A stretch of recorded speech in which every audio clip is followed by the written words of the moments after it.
अध्यक्ष महोदय, या निर्णयाचा लाभ सुमारे 2,05,000 मुलींना होणार आहे।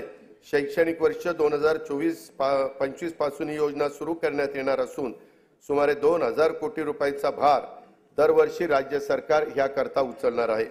स्वावलंबी शेतकरी संपन्न शेतकरी हे ब्रीद जपत शेतकऱ्यांना विविध पातळीवर सहाय्य करण्यासाठी शासन कटिबद्ध आहे।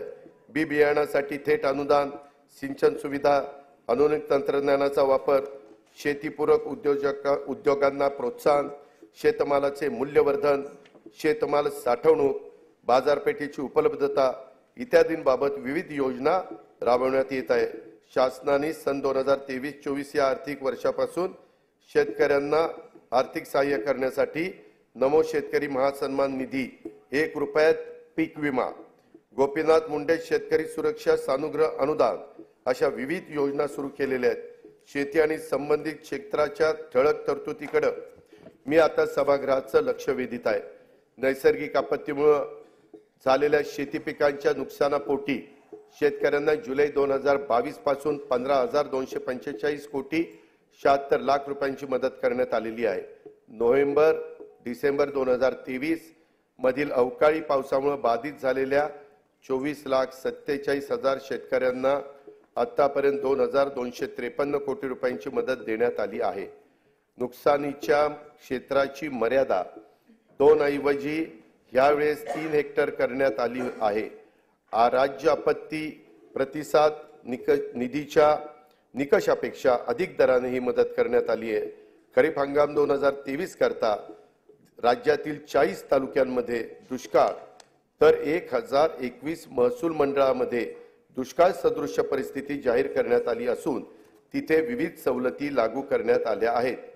नुकसानीचे पंचनामे जलद व पारदर्शक होण्याकरता नागपूर विभागामध्ये घेतली गेलेली ई पंचनामा प्रणालीची चाचणी यशस्वी झाल्याने ही प्रणाली आता संपूर्ण राज्यामध्ये लागू करण्यात येणार आहे।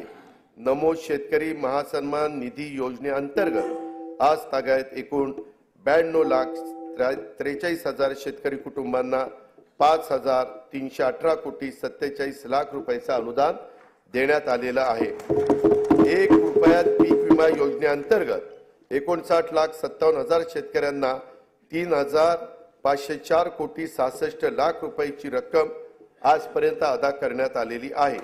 गोपीनाथ मुंडे शेतकरी अपघात सुरक्षा सानुग्रह अनुदान योजनेअंतर्गत 2,694 शेतकरी कुटुंबांना 52 कोटी 82 लाख रुपयांचे अनुदान वाटप करण्यात आलेले आहे।